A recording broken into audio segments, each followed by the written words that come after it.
Okay, so yesterday we looked at the history of rugby league in the United States. Today we're looking at the history of rugby league in Canada. Now, yes, their stories are intertwined in more recent times. However, in Canada's case, their early attempts to grow the game are very, very different, and you can break it down into three separate periods of history. The first attempts to grow the game is through the education system, the universities and high school system. It doesn't work. But you can see they're trying to grow the player base and grow the interest. It just doesn't work. The second attempt is trying to use the national side as the vehicle of growth. And the third attempt is, we'll grow the club game and work with the professional league overseas, the Super League, in order to do that. Now, one of the teams still exists, doesn't play in the Super League. Another one of the teams is no longer playing in Canada, but is still in the Super League structure. So you can work that one out. And it has been a bit hit and miss, and there's been some financial mismanagement, there's been some mistakes made along the way in how they've tried to grow the professional game on the east coast of Canada in more modern times. Anyway, let's have a look at the history, shall we? So we have to go back to 1928. The Great Britain Lions, whilst they are on their way home from New Zealand and Australia following their 1928 tour, they stop off in Canada for a brief period, and that is the first time that rugby league players have been on Canadian soil in a rugby league capacity. Now, we don't know if they played any games or not, or had any open training sessions or not. What we do know is they were in Canada in 1928. This is the era of the ocean liner, not the airliner, so it depends on which port of entry they entered and exited, and it also depends if they went through the Panama Canal, not if they were in Vancouver or Halifax, Toronto, Montreal area. It's basically how it works out.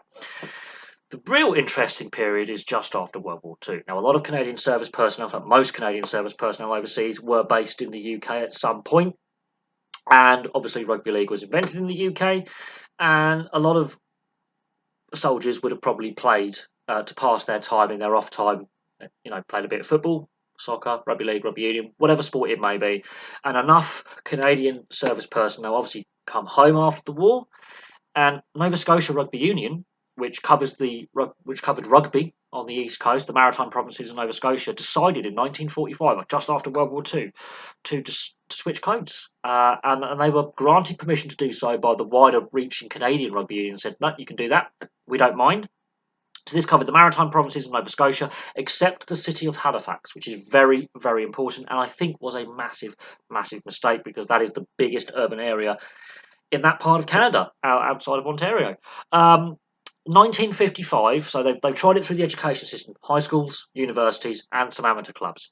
However, by 1955, all the universities covered by the Nova Scotia Rugby Union have decided to switch to Canadian football. So it didn't work at university level. 1959, because there's no pathway from high school to university for rugby league players, the last high schools in Nova Scotia ceased playing the sport as well. A handful in the Maritime Provinces outside of Nova Scotia continue playing on into the 60s at some point, and then it just dies a death. So the first attempt using the education system didn't work. The second attempt using the national side as the vehicle of growth gains a bit more traction, but also ultimately doesn't really work. And we'll see why. So in 1986, the Tri-Counties Rugby League is formed. 3 teams in Canada, 1 team in the US. The Canadian national side is first properly formed in 1987, plays its first test match versus the USA. Now, this Canadian national side will exist in its format between 87 and 2000. So between their first test match with the US, they also competed in the Emerging Nations tournament alongside the US, ironically, in 2000. But by 2003, that's now been mothballed, and the League Nines was last played in Ontario and Manitoba in 2003, and that attempt using the national setup as a vehicle of growth has ended. But our third attempt from 2010 onwards is still ongoing. So you've got the Canadian Rugby League is formed. The national side is reformed after a 10-year break. They play in the Colonial Cup and the Rugby League Atlantic Cup. These competitions are springing up. The Toronto City Saints and St Catharines Bobcats are formed as amateur sides, which is important.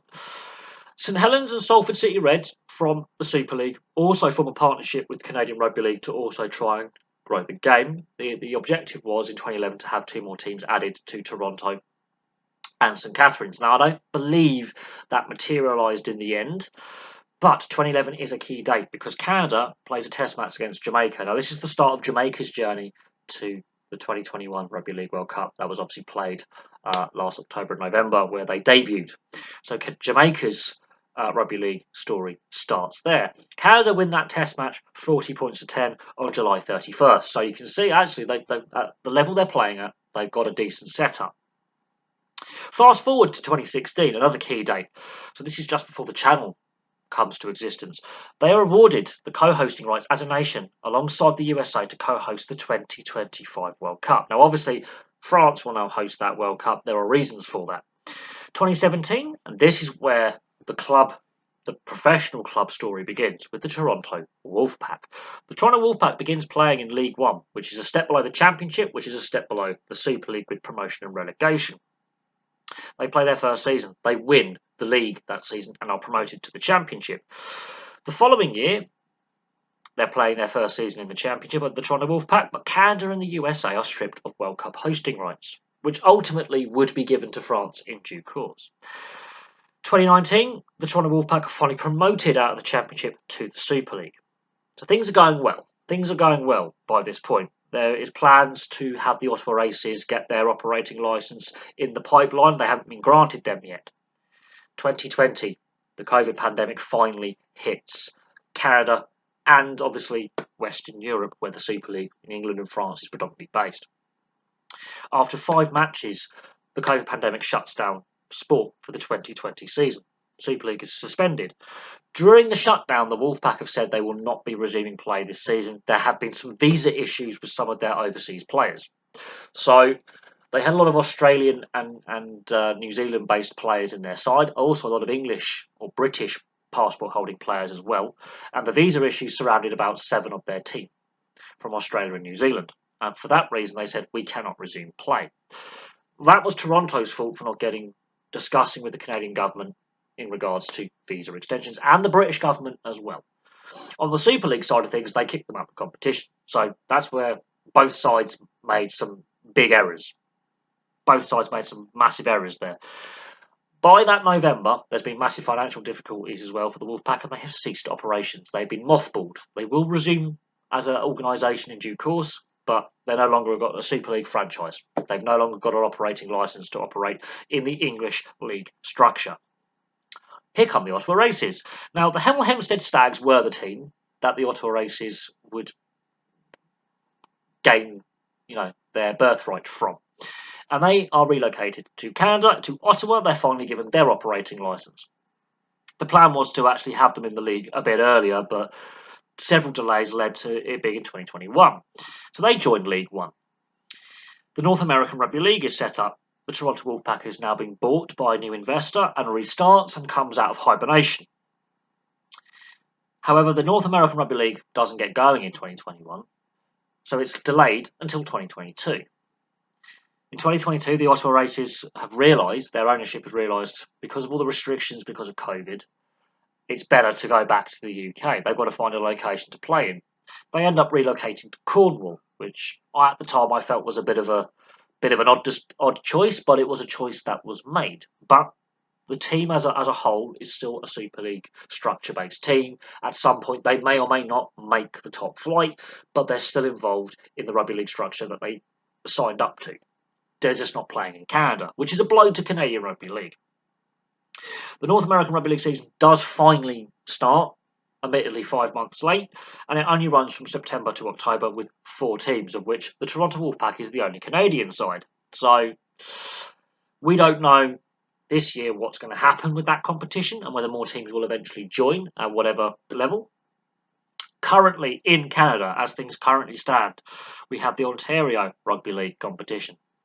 We have the British Columbia Rugby League competition, and we have the Alberta Rugby League competition. That all covers the amateur game and high school.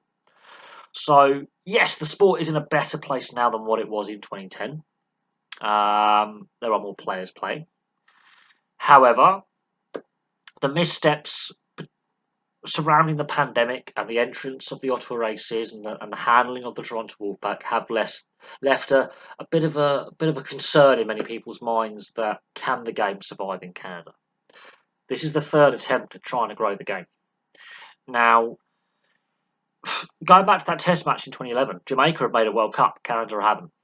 with that Toronto Wolfpack side, what was very noticeable was the lack of Canadian talent that they were developing, which is a concern. Um, and obviously, the CFL and the NHL, the two big contact sports in Canada, have a massive head start. And you can see the various attempts of trying to grow the game in Canada. They've tried it through the education system in the 50s, didn't work. They've tried it using the national side as the vehicle. Predominantly in the 90s, it didn't work. And now they're trying to use the professional club game to mixed results. So we'll see what happens in the future. But it has been a bit hit and miss with rugby league in Canada. So we'll see what happens with the North American Rugby League and whether that can actually grow and be the vehicle for growth of the sport in North America. Or will it be like Major League Rugby? They will attempt a professional league, it fails, and then they come up with a new idea a year or two later where actually it does end up working. We will see what happens. But anyway, thank you very much from me. Please place your thoughts in the comment section below, and I'll have some more content for you very, very soon.